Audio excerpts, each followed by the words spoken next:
commencez seulement à dire, oh, mais chez tu ne connais pas neno. Neno est vos paroles. Allez, faites de toutes les nations les disciples.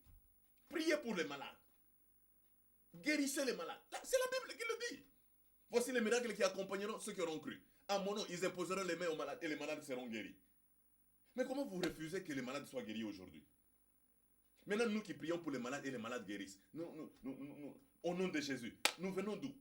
Mais pasteur, il y a aussi un Il ne problème. faut pas dire non, si tu ne regardes pas la parole. Tu sais, le monde ici est dans une mutation terrible. Hein. Les choses changent très vite. Vous pouvez, dès que vous apprenez vous terminez à apprendre le web, vous vous rendez compte que non, la science continue. Il y a quelque chose qu'on vient de découvrir encore en informatique.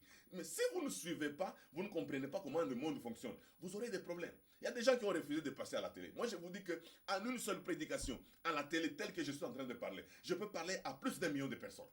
Mais toi, tu peux gêner parce que tu crois que la télé est démoniaque. Tu vas parler à 200 personnes dimanche et tu n'es même pas sûr que ces 200 personnes vont se convertir. Vous comprenez? Et il faut d'abord, il faut qu'ils viennent à l'église.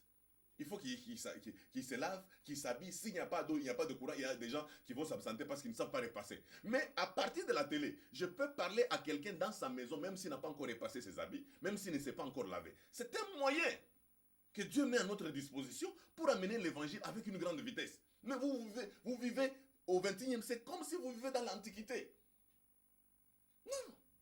Nous devons comprendre comment les choses sont en train d'évoluer. Mais pasteur récite, par rapport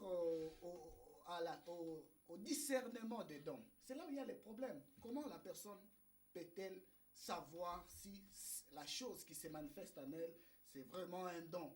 Parce qu'il y a des gens qui sont aussi passionnés.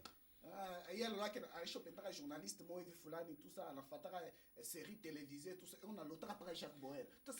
Jacques, le don naturel, c'est comme une passion. C'est ce que tu peux faire même quand tu n'es pas payé. Tu aimes ça. Tu sens que ça t'est réussi. Tu comprends?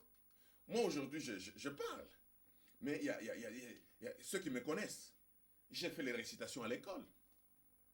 J'ai fait les récitations, j'ai joué au théâtre au plein des jeux. J'ai dirigé certaines grandes troupes. J'ai joué au théâtre. J'ai joué dans certains petits films. C'est-à-dire que je parle facilement. Et je me reconnais dès le bas âge que je parle facilement. Mon maître à l'école pouvait me faire sentir cela. Je me suis retrouvé. J'étais tout petit. J'étais chef de classe. Je n'ai jamais fourni un effort pour être chef de classe. On m'a nommé chef de classe. Et j'ai dirigé. Je me suis retrouvé que partout où je me suis retrouvé, et je me suis rendu compte que partout où je me suis retrouvé, que les gens voulaient que je les dirige. J'ai senti en moi un leadership. Et ça ne demandait pas une vision. J'ai senti que je peux diriger les gens facilement. Même quand les choses se compliquent, je sais amener une solution facilement en dirigeant les gens sans que les gens ne soient troublés. Voulez-vous que je fasse quoi? C'est un don qui se manifeste.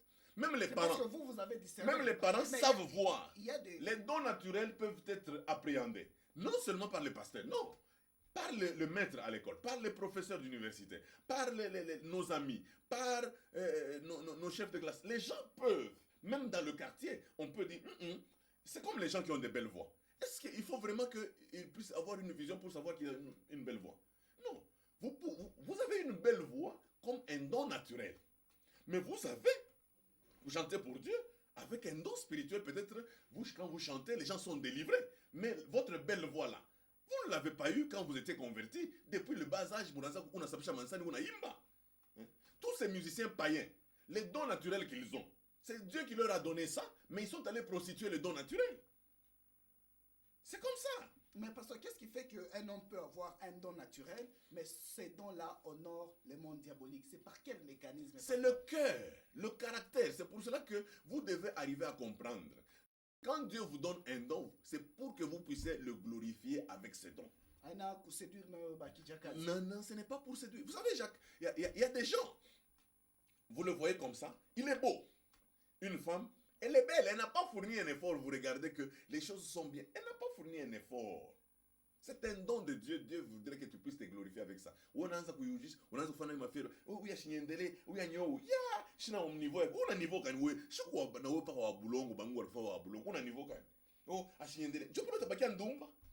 unakopa kana baba baba huyu alinipa 500 huyu alinipa 800 miaka unapita ulikuwa unavona tumatutu ile mikulu tena ni ya kutosha nje shini mikulu ya mama yabo muntu mkubwa unaweza kuitosha nje wakati akuisha kupita Mais ça, on va chercher un beaucoup on a besoin de junguluka. Ah non, mon niveau, hein? Non.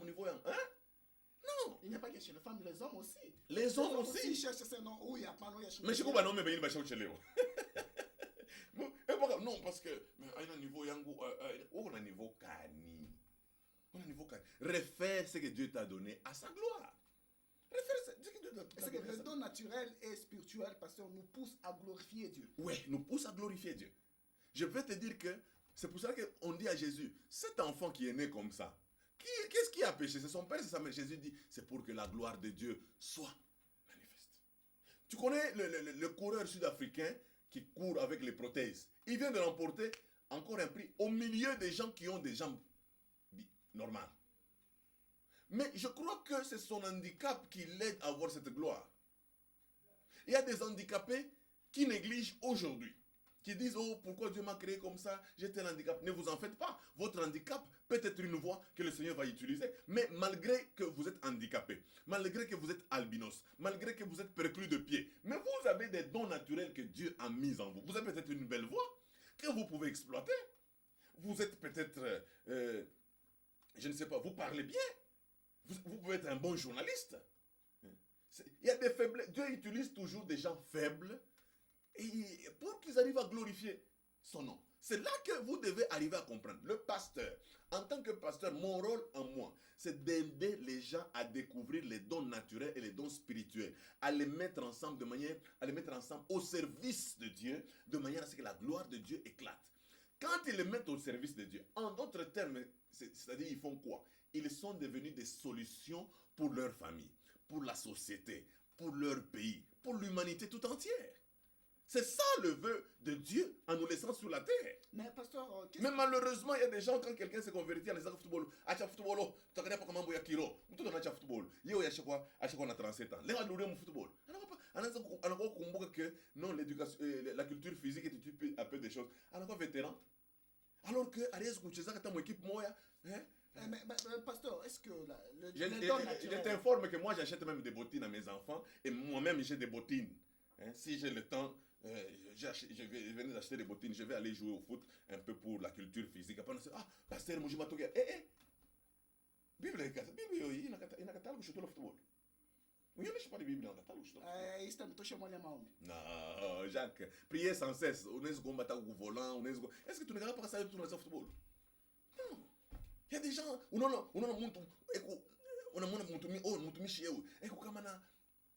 a 23 ans, quand il a 25 ans, on a un tombeau. Sur ta foi. La culture physique. Non, ce sont des signes matériels qui prouvent que Dieu est en train de... Mais c'est ici chez nous. Vous savez que c'est ici chez nous qu'on croit que quand on a un gros ventre, on a l'argent. Ailleurs, en Europe, cela montre que tu es pauvre. Tu n'as pas l'argent pour aller à la salle de gymnastique. C'est faire soigner. Non, tu es pauvre, tu n'as pas d'argent pour aller à la salle de gymnastique, c'est pour ça que tu es gros. Ah, ça s'explique, pasteur. Oui. C'est comme moi tout, quand on tombe dans ma côte. Ici, c'est l'argent. Mais là-bas, ce n'est pas l'argent. On a monté un tombe non. Tu n'as que 27 ans, tombe coulé. Mais pasteur, par rapport aux dons spirituels dans les églises, mais il y a de ses frères remplis. Si vous avez un frère, il joue peut-être chez Don Bosco. Moi, je fais un entraînement. On a l'offre de répétition. On a l'offre de répétition. Il est saoudien, il est à Imbanai. Moi, je fais ma répétition. Dimanche, je fais tout à Imba. Je fais un entraînement. Dimanche, je fais. Quand on est basketteur, oui, Ingi, je m'ai payé. Combien de fois? Pasteur, par rapport. Est-ce que tu sais que Joe, tu sais que Foreman, le pasteur Foreman. Le boxeur Foreman. Ouais. Parce que non, non. Il a construit l'église avec le concours du dernier combat qu'il a fait. Il a administré des cours. Mais oui! Et d'ailleurs, celui qui l'avait gagné était chrétien. Pasteur, pour terminer avec vous, les dons spirituels dans nos églises, pasteur, nous sommes en train de voir des gens animés d'une mauvaise foi. Non, c'est pour cela que Dieu, nous venons à l'église. On commence même à les chercher, frère, on a besoin de votre don. Non, il faut lui expliquer que ce n'est pas pour lui. Il faut lui expliquer que ce n'est pas pour lui. Il faut les former. Parfois, on ne forme pas les gens. Ici, chez nous, c'est comme dans une maison. Le père est toujours, ouais, mais papa, donne-nous un canevas. Qu'est-ce qu'il faut être pour avoir une bonne éducation? C'est ça, il ne faut pas toujours, oh, allez, non.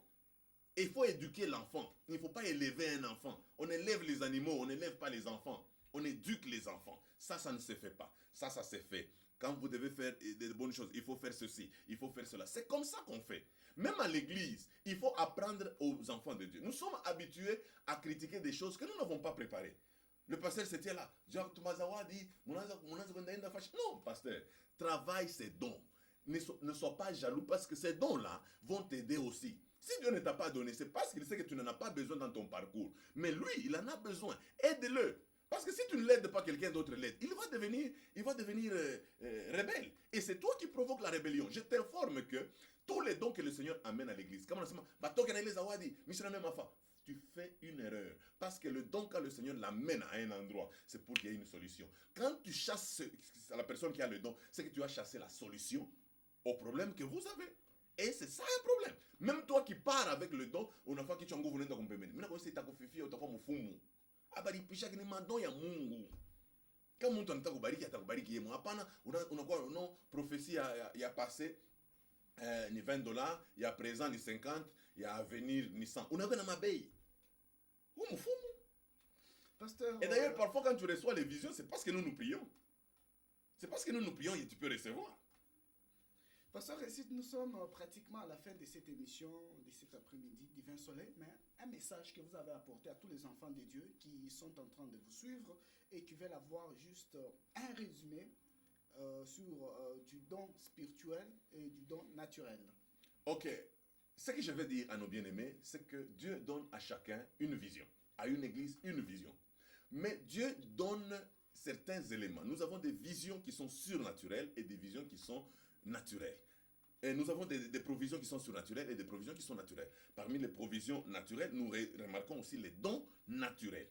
Et les dons spirituels parmi les provisions spirituelles. Sachez que quand Dieu vous donne un don, il est déjà une solution pour certains de vos problèmes et pour les problèmes de ceux qui sont autour de vous. Parce que la Bible déclare que c'est pour l'utilité commune. Quand Dieu vous donne un don naturel, vous devez travailler jusqu'à la maximisation de ce don de manière à ce qu'il vous donne le meilleur de lui-même. Vous comprenez? Avec les dons naturels et les dons spirituels, nous pouvons travailler dans le kingdom, dans le royaume de Dieu. Parce que la Bible parle plus du royaume de Dieu que de l'Église. Ce n'est pas aujourd'hui notre sujet aujourd'hui. Nous pouvons un jour parler du royaume de Dieu et de l'Église. La Bible parle plus du royaume de Dieu. Et avec les dons naturels et les dons spirituels, nous allons travailler pour l'avancement du royaume. Parce que l'Église a besoin d'argent. Ce sont les dons naturels qui nous donnent l'argent. Nous pouvons commercialiser les dons. Ah voilà, j'allais oublier. Les dons naturels, nous pouvons les commercialiser. Mais nous ne pouvons pas commercialiser les dons spirituels. Mais les deux sont nécessaires pour la marche de l'Église, pour la marche du royaume, pour la gestion du royaume. Et je tiens à vous dire, vous tous qui avez des dons naturels, exercez-les au maximum.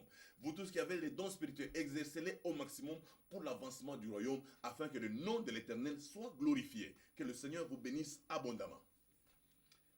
Je crois que mon numéro, ceux qui veulent qu'on en parle suffisamment, mon numéro était en train d'apparaître là au bas de l'écran. C'est le pasteur Réussite Ngoï Mandakou. Mon numéro est là, 09 98 220 632. Je suis le président des ministères Génération Joël. Que le Seigneur vous bénisse abondamment là où vous êtes. Que la sagesse du Seigneur soit sur vous. Au nom de Jésus-Christ de Nazareth. Fidèles téléspectateurs, merci parce que vous avez accepté de nous accompagner dans notre prestation cet après-midi, dans cette émission Divin Soleil, présentée par votre humble serviteur Jerka Benguele. Je recevais pour vous l'homme de Dieu, pasteur Récite Ngoï. Et avec lui, nous avons abordé autour du thème, on a parlé sur les dons naturels et les dons spirituels. Et vous êtes serviteur de Dieu, vous voulez passer dans cette émission, passez à la station de la radio-télévision Lumbashi Djoua. Nous allons vous rester voir, restez fidèles au programme de Djoua, vous ne serez jamais déçus. J'ai dit grand merci à mon réalisateur, Sami Ngoï, et j'ai dit merci aussi à l'homme de Dieu qui a accepté notre invitation. Restez fidèles au programme de Djoua, au revoir.